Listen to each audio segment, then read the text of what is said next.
আপনারা কুরবানি করবেন নেকি মনে করে, ফরজ মনে করে নয়। অবশ্যই কোনো মানুষ অর্থ সম্পদশালী হওয়ার পরেও যদি কুরবানি না করে তাহলে তার কোনো পাপ হবে না, এটাই ঠিক। কুরবানি হচ্ছে নেকির কাজ, করলে নেকি পাবে, না করলে না পাবে। কোটিপতিও যদি কুরবানি না দেয় কোনো সমস্যা নেই। কুরবানির সাথে আকিকা দেওয়ার কোনো সুন্নত আমার জানা নাই, হাদিসে কোথাও দেখি নাই, শরীকের কোনো দলিল নেই, গরুরও দলিল নাই। তো এই জন্য আকিকা কোরবানির সাথে না মিশাইয়া আলাদা দেওয়া উচিত। অনেকে তো গরুতে অংশ দেয়, তো এই অংশ দেওয়া না দেওয়া উচিত। একটি গরুতে 7 ভাগ 7টা পরিবার অংশগ্রহণ করতে হবে, এ ব্যাপারে দুনিয়াতে কোনো হাদিস নেই। বক্তা নামের প্রবক্তা সোশ্যাল মিডিয়াতে অপপ্রচার করে যাচ্ছে যে কোরবানি করা ওয়াজিব, এটা কোরআন হাদিসে কোথাও নেই। দ্বিতীয় আরেকটি বিভ্রান্তি তারা সৃষ্টির চেষ্টা করছে, আর সেটা হলো যে শরীকে যে কোরবানি করা হয়, গরুতে, উটে, 7 শরীকে যে কোরবানি, তারা বলে শরীকে কোরবানি করার কোনো দলিল ইসলামে নেই। তৃতীয় আরেকটি বিভ্রান্তি তারা ছড়াচ্ছে যে কোরবানির পশুতে কোরবানির সাথে আকিকা করার কোনো বিধান ইসলামে নেই। তাদের এই 3টি বিভ্রান্তির অপনোদনে আমি কোরআন ও সুন্নাহ থেকে সংক্ষেপে কিছু দলিল। মাওলানা মুহাম্মদ সাল্লাল্লাহু আলাইহি ওয়াসাল্লাম নবিয়্যিল্লাহি হাবিবিল্লাহি রাসূলিল্লাহ আল্লাযী মান লা নবিয়্যা বা'দাহু, আম্মা বা'দ, ফাউযু বিল্লাহি মিনাশ শাইতানির রাজীম, বিসমিল্লাহির রহমানির রহিম, ফাসআলু আহলাদ যিকরি ইন কুনতুম লা তা'লামুন, সাদাকাল্লাহুল আযীম ওয়া সাদাকা রাসূলুহুন নবিয়্যুল কারীম, ওয়া নাহনু আলা যালিকা মিনাশ শাহিদিন ওয়াশ শাকিরিন আলহামদুলিল্লাহি রাব্বিল আলামিন। দেশ ও দেশের বাহিরে সকল মুমিন মুসলমান, দিন দরদি, দিনের জন্য নিবেদিত প্রাণ যারা, সকলকে আমরা অন্তরের অন্তঃস্থল থেকে জ্ঞাপন করছি মোবারক।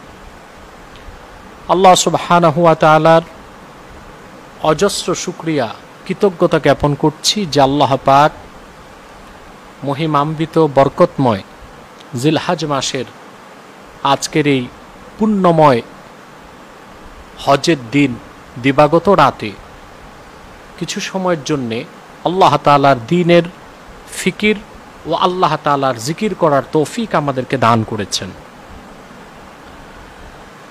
আল্লাহ সুবহানাহু ওয়া তাআলা কোরআনুল কারীমের মধ্যে কঠোর নির্দেশ করেছেন রাসূল করিম সাল্লাল্লাহু আলাইহি ওয়াসাল্লামের উম্মতকে, ফাসআলু আহলাদ যিকরি ইন কুনতুম লা তা'লামুন, তোমরা যদি না জেনে থাকো,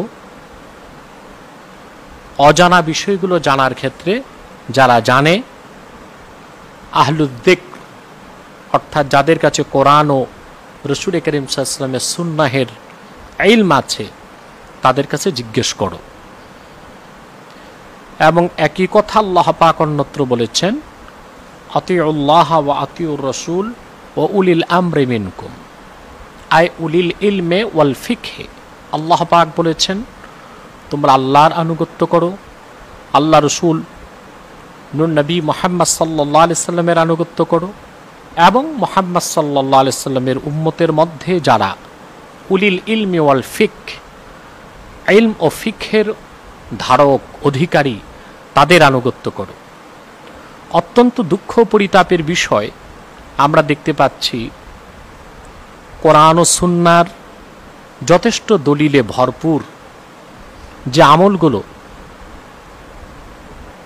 কোরআন ও সুন্নাহ ভিত্তিক ইসলামী রীতিনীতি হিসেবে ১৫০০ বছর আগ থেকে উম্মতে মুসলিমা পালন করে আসছে, আজ সেই শতসিদ্ধ কোরআন সুন্নাহর দলিলে প্রমাণিত রীতিনীতিগুলোর বিরুদ্ধে তথাকথিত আহলে হাদিস দাবিদার লামাযহাবী সম্প্রদায় কটাক্ষ করে, তার বিরোধিতা করে উম্মাহের মধ্যে একটি ফাটল সৃষ্টির অপচেষ্টা করছে।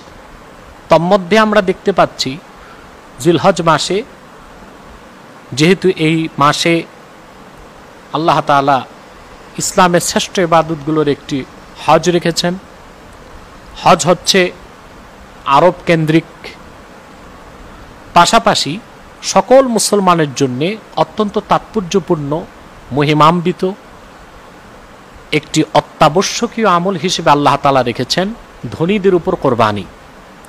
কিন্তু আজকে সেই কোরবানিকে প্রশ্নবিদ্ধ করার জন্যে আহলে হাদিস দাবিদার লামাযহাবী সম্প্রদায় কিছু অপব্যাখ্যা সৃষ্টির চেষ্টা করছে।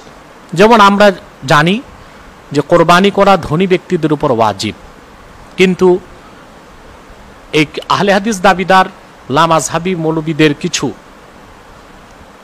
বক্তা নামের প্রবক্তা সোশ্যাল মিডিয়াতে অপপ্রচার করে যাচ্ছে যে কোরবানি করা ওয়াজিব, এটা কোরআন হাদিসে কোথাও নেই। দ্বিতীয় আরেকটি বিভ্রান্তি তারা সৃষ্টির চেষ্টা করছে, আর সেটা হলো যে শরীকে যে কোরবানি করা হয়, গরুতে, উটে, 7 শরীকে যে কোরবানি, তারা বলে শরীকে কোরবানি করার কোনো দলিল ইসলামে নেই। তৃতীয় আরেকটি বিভ্রান্তি তারা ছড়াচ্ছে যে কোরবানির পশুতে কোরবানির সাথে আকিকা করার কোনো বিধান ইসলামে নেই। তাদের এই 3টি বিভ্রান্তির অপনোদনে আমি কোরআন ও সুন্নাহ থেকে সংক্ষেপে কিছু দলিল দেশ ও জাতির কল্যাণে দিন দরদি, দিনদার, বিবেক সম্পন্ন সরল মনা মুসলমানদের ঈমান আকীদা রক্ষায় কিছু কথা বলছি। মূলত কোরবানি করা আল্লাহ তাআলা উম্মতে মুহাম্মাদির মধ্যে যারা ধনী, সচ্ছল, সামর্থ্যবান তাদের জন্য ওয়াজিব করেছেন। আল্লাহ রাব্বুল আলামিন কোরআনুল কারীমের মধ্যে ইরশাদ করেছেন, তার হাবিব সাল্লাল্লাহু আলাইহি সাল্লামকে খেতাব করে, সম্বোধন করে, ফসল্লি লিরাব্বিকা ওয়ানহার, মুহাম্মদ সাল্লাল্লাহু আলাইহি ওয়াসাল্লাম আপনি আপনার রবের জন্য নামাজ পড়ুন এবং কোরবানি করুন।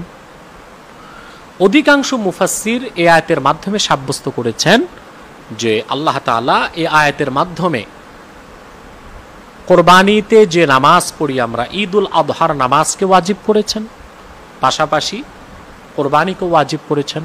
এ ব্যাপারে পৃথিবীর প্রসিদ্ধ এবং প্রামাণ্য তাফসিরের কিতাব থেকে খুব সংক্ষেপে দুটি কথা আমি তুলে ধরছি। তাফসির রুহুল মাআনিতে এই ব্যাপারে আল্লামা আলুসি রাহমাতুল্লাহি আলাইহি তুলে ধরেছেন,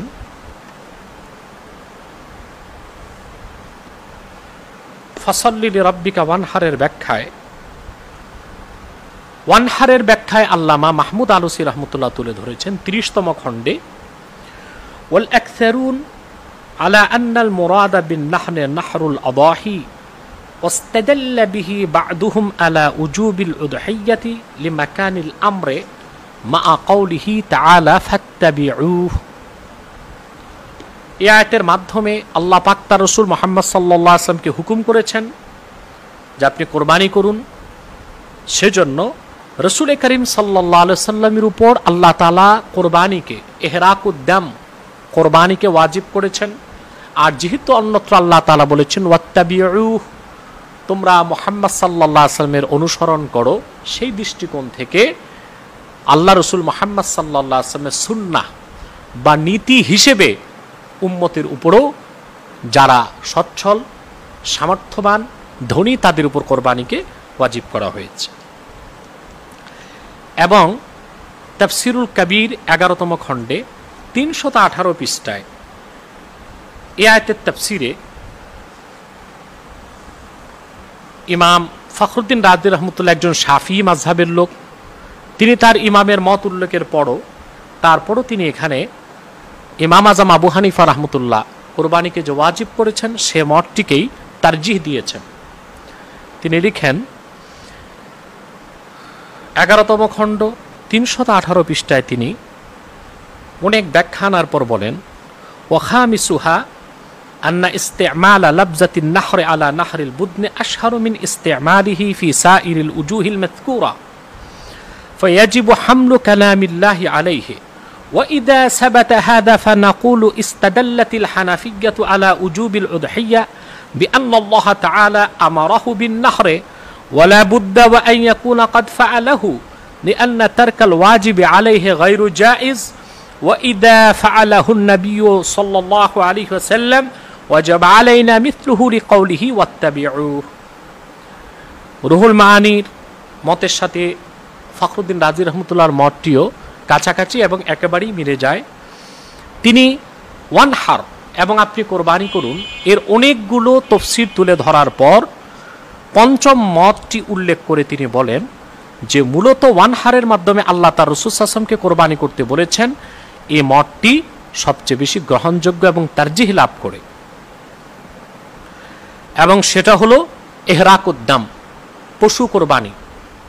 ইহরাকুদ্দাম সেটা উট, দুম্বা, বকরি, খাসি এসব পশুর রক্ত ঝরানোর মাধ্যমে যে কোরবানি, সে কোরবানির কথা আল্লাহ বলেছেন, সে মতটিকেই সকল মতের উপর প্রাধান্য পেয়ে থাকে। আর এজন্যই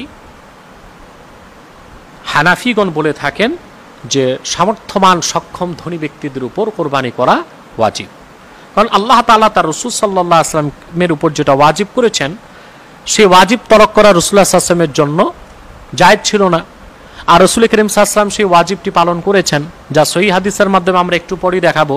মদিনা মুনাওয়ারাতে সাহাবায়ে কেরাম riwayat করেছেন 10 বছর প্রতি বছর রাসূল করিম সাল্লাল্লাহু আলাইহি ওয়াসাল্লাম কোরবানি করেছেন, অর্থাৎ ওয়াজিব হিসেবে রাসূল করিম সাল্লাল্লাহু আলাইহি ওয়াসাল্লাম এই আমলটি পালন করেছেন, কখনো তরক করেননি। আর যেহেতু আল্লাহ পাক কোরআন কারীমে সূরা আরাফে নির্দেশ করেছেন উম্মতকে ওয়াত্তাবিউহ, তোমরা মুহাম্মদ সাল্লাল্লাহু আলাইহি ওয়াসাল্লামের অনুসরণ করো, সেজন্য অন্য কোনো হাদিসের মাধ্যমে যেহেতু রাসূল করিম সাল্লাল্লাহু আলাইহি ওয়াসাল্লাম এই কাজটি উম্মতকে করতে নিষেধ করেননি, নিজের জন্য একেবারেই খাস এই কথাটি বলেননি, সেজন্য রাসূল করিম সাল্লাল্লাহু আলাইহি ওয়াসাল্লামের অনুসরণে রাসূল করিম সাল্লাল্লাহু আলাইহি ওয়াসাল্লামের উম্মতের মধ্যে যারা ঈমানদার, সামর্থ্যবান এবং ধনী তাদের উপর কোরবানি করা ওয়াজিব সাব্যস্ত হয়। এবং তাফসীর কুরতুবীতে এখানেও 8ম খণ্ডের 94 পৃষ্ঠাতে অনেকগুলো মত আনা হয়েছে, বিশেষ করে সূরা সাফফাতের 102, 3, 4 এই আয়াতগুলোর ব্যাখ্যা করতে যে ইমাম কুরতুবী 94 পৃষ্ঠার মধ্যে হানাফিগণ যে মতটি উল্লেখ করেছেন যে কোরবানি করা ওয়াজিব, সে মতটিকে তিনিও তুলে ধরেছেন, এবং তিনি এখানে একটি হাদিসও এনেছেন। তিনি বলেন ওয়াকাদ ইহতাজ্জা মান আওজাবাহা বিআন্না নবী সাল্লাল্লাহু আলাইহি ওয়াসাল্লাম আমারা আবা বুরদা ইবনে নিয়ার আন ইউঈদা দুহিয়াতান উখরা لأن ما لم يكن فرضا لا يؤمر فيه بالإعادة। হযরত ইমাম কুরতুবী হানাফিদের মতের পক্ষে হাদিস উল্লেখ করেছেন যে আল্লাহ রাসূল সাল্লাল্লাহু আলাইহি সাল্লাম হানাফিগণ কোরবানি করাকে ওয়াজিব এই জন্য বলেন যে আল্লাহ রাসূল নূর নবী মুহাম্মদ সাল্লাল্লাহু আলাইহি সাল্লাম আবু বুরদা ইবনে নিয়ার রাদিয়াল্লাহু তাআলা আনহুকে অন্য আরেকটি পশু কোরবানি করতে বলেছিলেন। বিস্তারিত হাদিসে দেখা যায় তিনি নামাজের আগে কোরবানি করে ফেলেছিলেন, সেজন্য রাসূল করিম সাল্লাল্লাহু আলাইহি সাল্লাম আরেকটি পশু তাকে কোরবানি করতে বলেছেন। যদি কোরবানি করা ওয়াজিব না হতো তাহলে রাসূল করিম সাল্লাল্লাহু আলাইহি ওয়াসাল্লাম তাকে পুনর্বার কোরবানি করার নির্দেশ করতেন না। এই হাদিস থেকে সাব্যস্ত হয় ধনী এবং সামর্থ্যবান ব্যক্তিদের জন্য আল্লাহ রাসূল সাল্লাল্লাহু আলাইহি ওয়াসাল্লাম কোরবানি করাকে ওয়াজিব করে দিয়েছেন। আমরা নির্ভরযোগ্য তাফসীর থেকে কোরআন কারীমের আয়াতের মাধ্যমে একথা সাব্যস্ত প্রমাণিত যা দেখতে পেলাম যে হানাফিদের যে মত কোরবানি করা ধনীদের উপর ওয়াজিব, এটা নিছক ইজতিহাদগত কোনো বিষয় নয়, হানাফিদের মতের পক্ষে কোরআন কারীমের আয়াত এবং নির্ভরযোগ্য তাফসীর আছে। এবার কিছু সহিহ হাদিস আমরা তুলে ধরতে চাচ্ছি। সহিহ মুসলিমের মধ্যে এ ব্যাপারে হাদিস এসছে,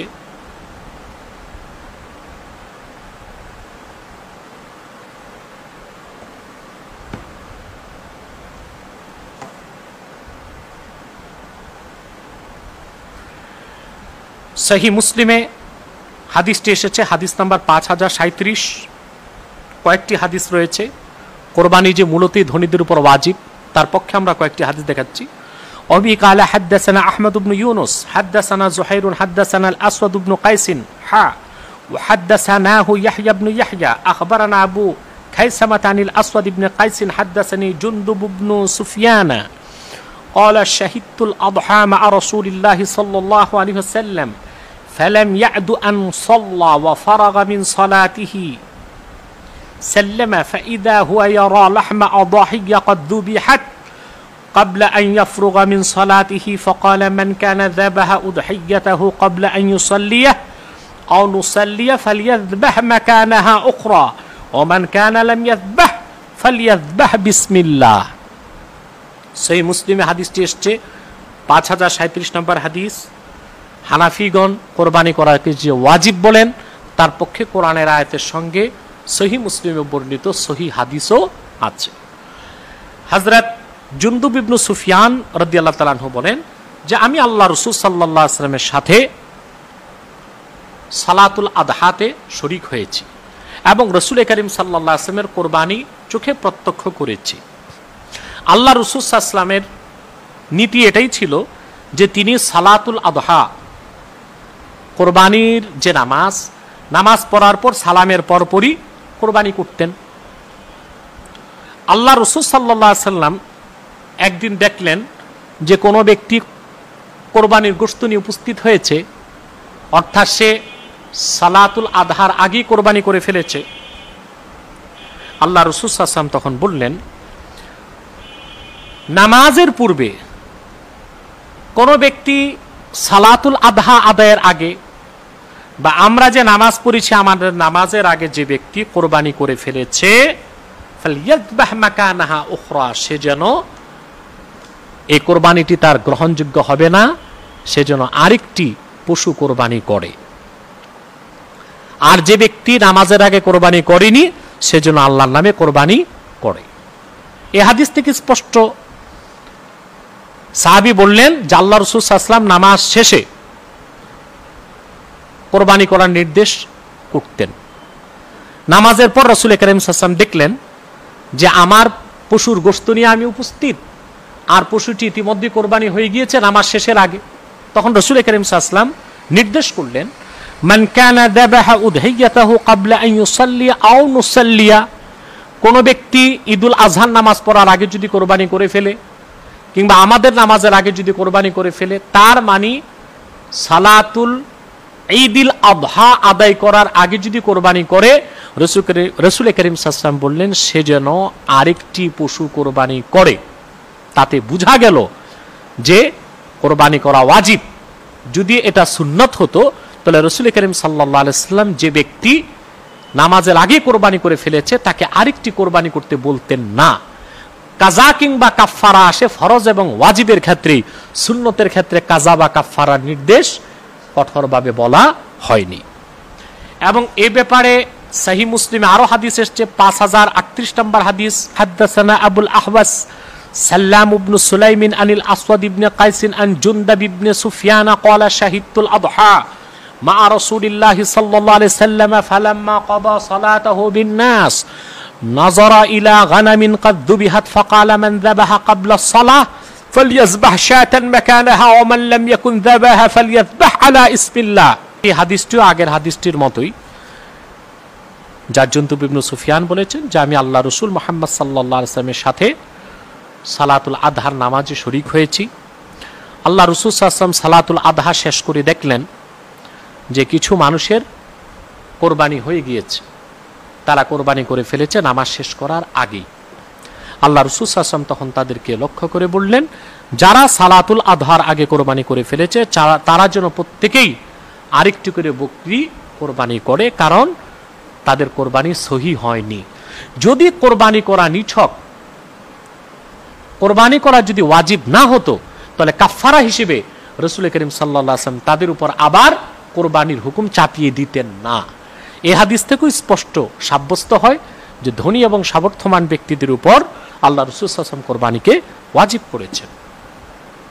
এবং এ ব্যাপারে আরো হাদিস তিরমিজি এবং ইবনু মাজাতেও আছে। আমরা খুব সংক্ষেপে সেই হাদিসগুলো দেখিয়ে দিচ্ছি। রাসূল করিম সাল্লাল্লাহু আলাইহি ওয়াসাল্লাম ইরশাদ করেছেন, দাহু, তোমরা কোরবানি করো। রাসূল করিম সাল্লাল্লাহু আলাইহি ওয়াসাল্লাম নির্দেশ করেছেন তোমরা কোরবানি করো, ফাইন্নাহা সুন্নাতু আবিকুম ইব্রাহিম আলাইহিস সালাতু ওয়াস সালাম, কারণ এটা তোমাদের মহিমান্বিত পিতা হযরত ইব্রাহিমের সুন্নাত। আমারা আলাইহিস সালাতু ওয়াস সালাম, সাহিবুল বাদায়ে লেখেন, আমারা আলাইহিস সালাতু ওয়াস সালাম বিত-তাদহিয়া ওয়াল আমরুল মুতলাকু আনিল কারিনাতি ইয়াক্তাজিল উজুবা ফি হাক্কিল আমাল। রাসূল করিম সাল্লাল্লাহু আলাইহি ওয়াসাল্লাম উম্মতের ধনী এবং সামর্থ্যবানদেরকে নির্দেশ করছেন কোরবানি করো। আমরে মুতলাক, বিনা মুকাইয়াদ যে হুকুম করা হয় নাসে কোরআনের মাধ্যমে, নাসে হাদিসের মাধ্যমে, তা সবসময় ওয়াজিবকেই সাব্যস্ত করে। অতএব ধনী ব্যক্তিদের উপর কোরবানি করাকে রাসূল করিম সাল্লাল্লাহু আলাইহি ওয়াসাল্লাম ওয়াজিব করে দিয়েছেন।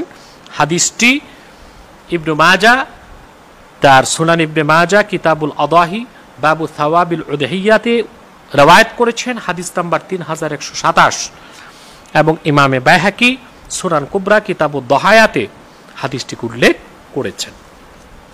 অতএব কোরবানি করা এটা হানাফিগণের যে মত ওয়াজিব, সেটা কোরআন সুন্নাহরই মত, এটা হানাফিদের ব্যক্তিগত কোনো মত নয়। কোরআন ও সহিহ হাদিসের বিপক্ষে যে কিভাবে লামাযহাবী সম্প্রদায় নিজেদেরকে আহলুল হাদিস দাবি করে, আর সেটা আমাদের ভাবতেও অবাক লাগে।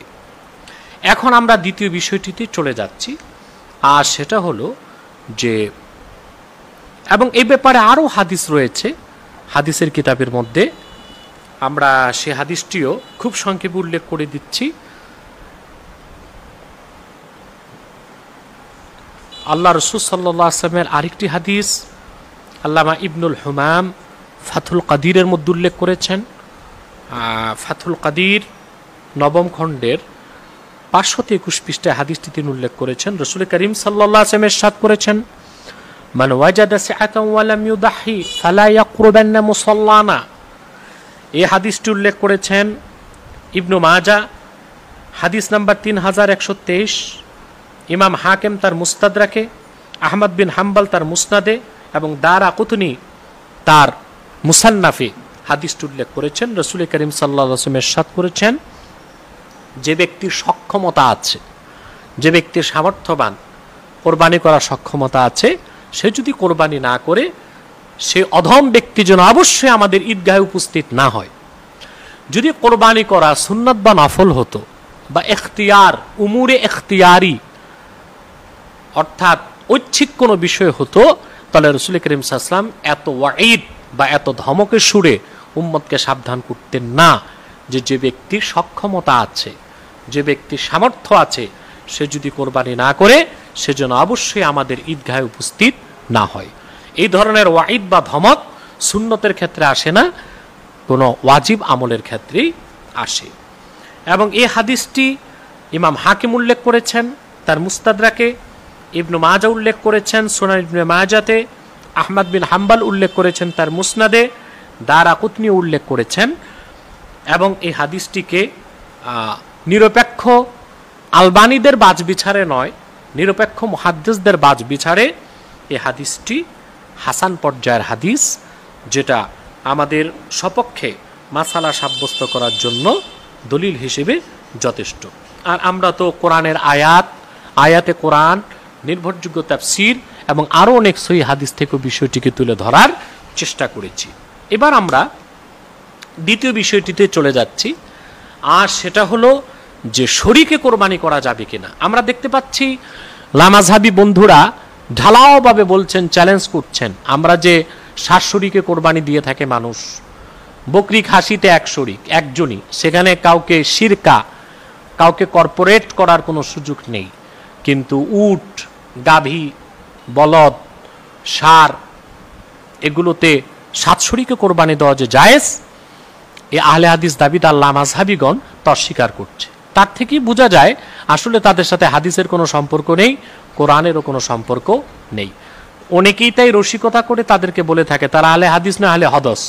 এ নামটি কতটুকু তাদের ক্ষেত্রে প্রযোজ্য হবে, সেটা বাজ বিচার করার দায়িত্ব আমরা জাতির বিবেকের কাছে ছেড়ে দিলাম। শরীকে কোরবানি করার ব্যাপারে সুস্পষ্ট হাদিস সহিহ মুসলিমের মধ্যে আছে, এবং একটি নয়, একাধিক হাদিস। আমি সরল প্রাণ মুসলমানদের ঈমান আকীদা রক্ষা এবং কোরবানির তাৎপর্য মাহাত্ম্যের ক্ষেত্রে তাদের যেন সন্দেহ না আসে, সেজন্য কয়েকটি সহিহ হাদিস সহিহ মুসলিম থেকে তুলে ধরছি।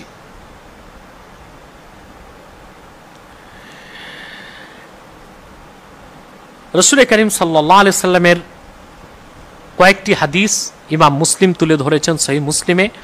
হাদিস নাম্বার 3172, حدثنا قتيبة بن سعيد حدثنا مالك وحدثنا يحيى بن يحيى واللبز له قال قرأت على مالك عن أبي الزبير عن جابر بن عبد الله الأنصاري رضي الله تعالى عنهما قال نحرنا مع رسول الله صلى الله عليه وسلم عام الحديبية البدنة عن 7 والبقرة عن 7। সহিহ মুসলিমের হাদিস হযরত জাবির ইবনে আব্দুল্লাহ আল আনসারী সাহাবী ইবনু সাহাবী বর্ণনা করেছেন। সহিহ মুসলিম হাদিস নাম্বার 3172 এবং পরিচ্ছেদ নাম্বার হচ্ছে 62। জাবির ইবনে আব্দুল্লাহ আল আনসারী রাদিয়াল্লাহু তাআলা আনহুমা তিনি বর্ণনা করেন যে আমে হুদাইবিয়া সন্ধি হয়েছে যে বছর, সে বছর আমরা আল্লাহ রাসূল মুহাম্মদ সাল্লাল্লাহু আলাইহি ওয়াসাল্লামের সঙ্গে হুদাইবিয়াতে কোরবানি করেছি এবং 7 জনের পক্ষ থেকে একটি উষ্ট্রি, 7 জনের পক্ষ থেকে একটি গরু বা গাভী। তাহলে স্পষ্ট বোঝা যাচ্ছে যে সাহাবায়ে কেরাম আল্লাহর হাবিব নূর নবীজি মুহাম্মদ সাল্লাল্লাহু আলাইহি ওয়াসাল্লামের উপস্থিতিতে সাহাবায়ে কেরাম 7 শরীকে একটি উট কোরবানি করেছেন, 7 শরীকে গাভী কোরবানি করেছেন। আল্লাহ মাযহাবী ভণ্ডরা বলছে 7 শরীকে কোরবানির কোনো হাদিস তারা খুঁজে পায়নি এবং এ সংক্রান্ত আরো হাদিস এসছে। 3173 নম্বর হাদিস وحدثنا يحيى بن يحيى أخبرنا أبو خيثمة عن أبي الزبير عن جابر رضي الله تعالى عنه وحدثنا أحمد بن يونس حدثنا زهير حدثنا أبو الزبير عن جابر قال خرجنا مع رسول الله صلى الله عليه وسلم مهلين بالحج فأمرنا رسول الله صلى الله عليه وسلم أن نشترك في الإبل والبقر كل 7 منا في بدنه। এই হাদিসটিতে আরো স্পষ্ট রওয়ায়াত পাওয়া যায়। এই হাদিসটিতে 2টি রওয়ায়াত উল্লেখ করা হয়েছে, যেটা তাহউইলের রওয়ায়াত। হযরত জাবের থেকে বর্ণিত, তিনি বলেন যে আল্লাহ রাসূল সাল্লাল্লাহু আলাইহি সাল্লাম আমাদেরকে হুকুম করলেন আমরা যেন শরীকে কোরবানি দেই, শরীকে কোরবানি করার হুকুম করলেন, উষ্টির ক্ষেত্রেও, উটের ক্ষেত্রেও, গাভীর ক্ষেত্রেও। এবং আমরা প্রত্যেকেই উটের ক্ষেত্রে 7 শরীকে কোরবানি দিয়েছি, যা স্পষ্ট এসেছে হাদিসের মধ্যে যে 7 জন মিলে একটি উট কোরবানি করেছেন। এবং একই হুকুম গাভীর ক্ষেত্রে, গাভী, ষাঁড়, গরু, বলদ অর্থাৎ উটেও 7 শরীকে কোরবানি করা জায়েজ এবং গরু গাভীর ক্ষেত্রেও 7 শরীকে কোরবানি করা জায়েজ, যা সহিহ হাদিস থেকে সাব্যস্ত আছে। সহিহ মুসলিমে আরেকটি হাদিস এসেছে 3177 নম্বর হাদিস। অবিহি قال حدثنا يحيى بن يحيى أخبرنا هشيم عن عبد الملك عن عطاء عن جابر بن عبد الله قال كنا نتمتع مع رسول الله صلى الله عليه وسلم بالعمرة فنذبح البقرة عن 7 نشترك فيها। এখানে একেবারে গাভীর কথাই এসেছে। হযরত জাবের থেকে বর্ণিত, এখানে ইখতিলাফুল আলফাজ, শব্দ ভিন্ন এসেছে। তিনি বলেন যে আমরা আল্লাহ রাসূল সাল্লাল্লাহু আলাইহি ওয়াসাল্লামের কাছে সাথে হজ্জে তামাত্তুর নিয়ত করে আমরা আল্লাহ রাসূল সাল্লাল্লাহু আলাইহি ওয়াসাল্লামের সাথে মুতামাত্তি, তিনি বলেছেন হজ্জে তামাত্তু যারা করেছেন তাদের কথা বলেছেন, আমরা উমরা করেছি। উমরার পরে ফানাযবাহুল বাকারা, মানে হজ শেষ করে ফানাযবাহুল বাকারা আন 7 নাশতারিকু ফিহা, আমরা গাভী কোরবানি করেছি এবং একটি গাভী কোরবানি করেছি 7 জনের পক্ষ থেকে। নাশতারিকু ফিহা, সেই ক্ষেত্রে আমরা শরীকে করেছি, যা হাদিস স্পষ্ট সাব্যস্ত হয়ে যায়, যা হযরত জাবের রাদিয়াল্লাহু আনহু থেকে বর্ণিত, যে আল্লাহ রাসূল নবী মুহাম্মদ সাল্লাল্লাহু আলাইহি ওয়াসাল্লামের সাথে আমরা উমরা করেছি আর আমাদের নিয়ত ছিল হজ্জে তামাত্তু। আমরা উমরার পরে নাযবাহুল বাকারাতা আন 7, আমরা গাভী কোরবানি করেছি 7 জনের পক্ষ থেকে। নাশতারিকু ফিহা, সেই ক্ষেত্রে আমরা শরীকে কোরবানি করেছি এবং 7 শরীকে, এবং সেটা গাভীর কথা স্পষ্ট হাদিসে এসেছে যে 7 শরীকে গাভী কোরবানি করেছে, যাবা করেছে, তাহলে শরীকে কোরবানির কথা স্পষ্ট, এবং 7 শরীকে কোরবানির কথা স্পষ্ট সহিহ মুসলিমের একাধিক হাদিস থেকে সাব্যস্ত। তারপর কি করে তারা বলছেন যে কোরবানি 7 শরীকে করা যাবে না, জবা কোরবানি 7 শরীকে করা যাবে না, হাদিসে কোথায় আছে? এই প্রশ্নগুলো তারা যেটা করছে, লামাযহাবীরা বিভ্রান্তি কেন ছড়াচ্ছে, আমি আধা মিনিটে হলেও আমাদের আজকে আলোচনা শেষ অংশে তা বলে দেব ইনশাআল্লাহ। এখন তৃতীয় বিষয়টিতে আমরা চলে যাচ্ছি, কোরবানির সাথে আকিকা করা যাবে কিনা। এই ক্ষেত্রে নির্ভরযোগ্য হানাফি আইন শাস্ত্র যা অত্যন্ত অথেন্টিক এবং প্রামাণ্য কয়েকটি কিতাব থেকে আমরা দলিল দিচ্ছি। ফাতোয়া আলমগীরি 5ম খণ্ডে 351 পৃষ্ঠায় এখানে সূরাতে মাসালা এসেছে যে আল বাবু থামিন ফিমা ইয়াতাআল্লাকু বিশিরকা ফি দহায়া, শরীকে কোরবানি দেবার যে হুকুম বিধান, এই আলোচনার মধ্যে যে এখানে যে কথাটা এসেছে, ওয়াকাযালিকা ইন আরাদা বা'দুহুমুল আকিকা আন ওয়ালাদিন উলিদা লাহু মিন ক্বাবল কাযা যাকারা মুহাম্মাদুন রাহিমাহুল্লাহ তাআলা ফি নওয়াদির দহায়া। অর্থাৎ কোরবানিতে কি কি নিয়তে শরীক হওয়া যাবে, কোন কোন খাতে কোরবানি দেওয়া যাবে, কোরবানিতে কাকে কাকে শরীক করা যাবে বর্ণনা করতে যে আকিকার কথাটি তারা এনেছেন যে ওয়াকাযালিকা ইন আরাদা বা'দুহুমুল আকিকা আন ওয়ালাদিন উলিদা লাহু মিন ক্বাবল, কোরবানিতে কেউ যদি আকিকার নিয়ত করে সেই বাচ্চার, যে বাচ্চাটি কোরবানির বছর জন্ম নিয়েছে, এটাও জায়েজ, এতেও কোনো সমস্যা নেই। এবং ফতোয়া কাজী খান 3য় খণ্ডের 247 পৃষ্ঠাতেও এই মতটি এসেছে এবং আরেকটু বিস্তারিত এসেছে। সেখানে এসেছে ওয়ালাউ নাওয়া বা'দু শুরাকা ইল উযহিয়া ওয়া বা'দুহুম হাদিয়াল মুতআ ওয়া বা'দুহুম হাদিয়াল কিরান ওয়া বা'দুহুম জাযাআ আস-সাyd ওয়া বা'দুহুম দামাল আকিকা লিউলাদাতি ওয়ালাদিন উলিদা লাহু ফি আমিহি যালিক জাযা আনিল কুল্লি ফি যাহিরির রিওয়ায়াহ وعن محمد رحمه الله تعالى في النوادر كذلك ونبي يوسف رحمه الله تعالى في الأمالي أنه قال الأفضل يكون الكل في جنس واحد فإن اختلفوا وكل واحد متقرب إلى الله تعالى جاز وعن أبي حنيفة رحمه الله تعالى أنه قال أكره ذلك فإن فعلوا جاز। কাজী খানের মধ্যে স্পষ্ট এসেছে যে কোরবানিতে যদি কোনো শরীকের এক এক শরীকের এক এক নিয়ত থাকে, যেমন কোন শরীক নিয়ত করলো হাদিউল মুতআহ, তামাত্তু হজকারী হিসেবে সে কোরবানি দিচ্ছে নিয়ত থাকে, কিংবা কারো যদি হজ্জে কারেন হয়, কেরান হজ করেন, সে হাদি হিসেবে যদি কোরবানি দেন, কিংবা কেউ যদি মুহরিম অবস্থায় শিকার করে ফেলেন, তার কাফারা হিসেবে কোরবানিতে শরীক হন, কিংবা কেউ যদি ওয়াবাদুহুম দামাল আকিকা লিউলাদাতি ওয়ালাদিন উলিদা লাহু ফি আমিহি যালিক, কিংবা কোন শরীক যদি কোরবানিতে নিয়ত করে আকিকা দিবে কোরবানির সাথে, সে তার শরীকেতে আকিকাকে সংযুক্ত করে জাযা আনিল কুল্লি ফি যাহিরির রিওয়ায়া, জাহিরের রিওয়ায়াত অনুযায়ী সবার পক্ষ থেকেই আদায় হয়ে যাবে, কোরবানি সহিহ হবে। আর ইমাম মুহাম্মদ রাহমাতুল্লাহ বলেছেন, এটা তারও মত যে, এবং আবু ইউসুফ রহমতুল্লাহ বলেছেন যে উত্তম হচ্ছে প্রত্যেক শরীকের একই নিয়ত থাকা, অর্থাৎ উত্তম হচ্ছে কোরবানির পশুদের সবার কোরবানির নিয়ত থাকবে, কিন্তু তাদের নিয়তে যদি আলাদা আলাদা থাকে, অর্থাৎ কেউ কোরবানির নিয়ত কেউ আকিকার নিয়ত করে, তাতে কোনো সমস্যা নেই, কারণ প্রত্যেকের উদ্দেশ্য হচ্ছে আল্লাহর সন্তুষ্টি লাভ করা। শুধু ইমাম আযম আবু হানিফা বলেছেন যে আমি মাকরু মনে করে থাকি, অর্থাৎ কোরবানিতে কেউ যদি আকিকার নিয়ত করে সেটা মাকরু হবে, কিন্তু যদি করে ফেলে সেটা জায়েজ হবে, না জায়েজের কোনো বলার কোনো সুযোগ নেই।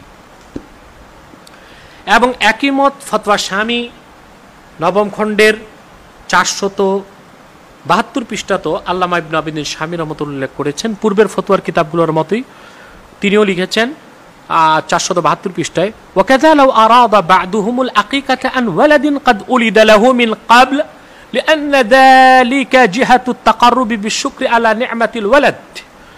ঠিক এভাবে কেউ যদি কোরবানির সাথে আকিকার নিয়ত করে, সেই বাচ্চার, যে বাচ্চাটা সে বছর জন্ম নিয়েছে কিংবা আরো আগে জন্ম নিয়েছে, আকিকা দেওয়া হয়নি, নিয়ত করে, তাতে কোনো সমস্যা নেই, যদি তার কারণ এটাও আকিকাটাও আল্লাহ তাআলা সন্তুষ্টির উদ্দেশ্যে দেওয়া হয়, এজহারু সুরুর, এজহারু শুকরি লিনিআমিল্লাহি আযজা ওয়া জাল্লা, সন্তান আল্লাহর নিয়ামত, এই নিয়ামত লাভ করাতে শুকরিয়া আদায় করার জন্য সে আকিকা করে, সেজন্য কোরবানির সাথে আকিকা কোনো সমস্যা নেই। আমরা কোরআন, সহিহ হাদিস, নির্ভরযোগ্য মুহাদ্দিস ও মুজতাহিদদের স্বীকৃত মত এবং ফতোয়ার নির্ভরযোগ্য কিতাব থেকে 3টি বিভ্রান্তির জবাব সংক্ষেপে দিয়েছি। তা হলো, আমরা সাব্যস্ত করেছি বা বুঝতে পেরেছি কোরবানি করা ধনীদের জন্য ওয়াজিব, এটা সুন্নত নয়। দ্বিতীয় যে বিষয়টি আমরা বুঝতে পেরেছি 7 শরিকের কোরবানি, সেটাও সহিহ হাদিস থেকে সাব্যস্ত। তৃতীয় যে বিষয়টি আমরা বুঝতে পেরেছি কোরবানির সাথে আকিকা দেওয়া যেতে পারে, কিন্তু যেহেতু ইমাম আজম রহমতুল্লাহ বলেছেন মাকরুহ, সেজন্য আমরা চেষ্টা করব কোরবানিতে সবাই কোরবানিরই নিয়ত করব। তবে কেউ যদি আকিকার নিয়ত করে তাতে নাজায়েজ হবে না, সেটাও জায়েজের অন্তর্ভুক্ত হবে। কিন্তু আমার একটি প্রশ্ন, যে এই কোরবানি আমরা আগে দেখতাম কোরবানির মাসে, জিলহজ মাসে তথাকথিত বুদ্ধিজীবী বামপন্থী নাস্তিকরা বিভিন্ন স্যাটেলাইট চ্যানেলে কিংবা বিভিন্ন পত্রিকায় আর্টিকেল লিখে আমাদের কোরবানিকে প্রশ্নবিদ্ধ করার চেষ্টা করত। যারা হিন্দু প্রীতি, হিন্দুদের প্রতি যাদের যথেষ্ট মায়া টান, সেসব নাস্তিক বুদ্ধিজীবীরাই কোরবানির বিরোধিতা করত। যেভাবে লক্ষ লক্ষ পশু হত্যার কি মানে হতে পারে, এত রক্তপাতের কি প্রয়োজন হতে পারে, সেটা স্বাভাবিক যে বামপন্থী নাস্তিকরা বা ভারতের টাকায় যারা বুদ্ধিজীবী হয়েছে তারা কোরবানির বিরোধিতা করবে, এটা একটা স্বাভাবিক বিষয়। কিন্তু কোরবানির মতো এত তাৎপর্যপূর্ণ, এত ফজিলতপূর্ণ একটি অত্যাবশ্যক ইবাদতকে নিয়ে কথিত আহলে হাদিস দাবিদার মাযহাবীরা এখন এই সন্দেহ সৃষ্টি কেন করছে? তো তারাও কি হিন্দুদের কাছ থেকে টাকা পয়সা খেয়েছে কিনা তা আমাদের ভালো করে চিন্তা করে দেখা দরকার। যে নাস্তিক বুদ্ধিজীবীদের সাথে এখন কথিত আহলে হাদিস দাবিদার মাযহাবীদের সুর কেন মিলে যাচ্ছে? কেউ বদসুরতে কোরবানির বিরোধিতা করছে, কেউ ন্যাক সুরতি বিরোধিতা করছে। আমার মনে হয় তাদের উভয়ের উদ্দেশ্য সুরত ভিন্ন হলেও তাদের উদ্দেশ্য এক। অতএব দেশ ও দেশবাসীকে, বিশেষ করে বাংলাদেশের সরলপ্রাণ মুসলমানদেরকে বলবো যে আপনাদেরকে এখনো এই কথিত আহলে হাদিস দাবিদার মাযহাবীদের চিনতে আরো বিলম্ব করবেন আপনারা, তাতে তো মহা ক্ষতি হয়ে যাবে আপনাদের। আমরা তো বহু আগ থেকে বলে আসছি যে আহলে হাদিস দাবিদার মূলত তারা লামাযহাবী, তারা ইসলামের শত্রু এবং নিঃসন্দেহে তাদের সাথে কোরআন ও হাদিসের কোনো সম্পর্ক নেই। তারা ইহুদিদের কাছে পার্সেজ হয়েছে, এখন আমরা দেখেছি তারা ব্রাহ্মবাদী হিন্দুদের কাছে পার্সেজ হয়েছে। অতএব যত দ্রুত আমরা এই ভণ্ড লামাযহাবীদের ফিতনা থেকে দেশ ও জাতিকে মুক্ত করতে পারবো, তত দ্রুত আমাদের দেশের জন্য কাঙ্ক্ষিত কল্যাণ আল্লাহর পক্ষ থেকে আসবে। সকলকে ধন্যবাদ। ওয়াখির দাওয়ানা আলহামদুলিল্লাহি রাব্বিল আলামিন। ওয়াসসালামু আলাইকুম ওয়া রাহমাতুল্লাহি তাআলা ওয়া বারাকাতুহু।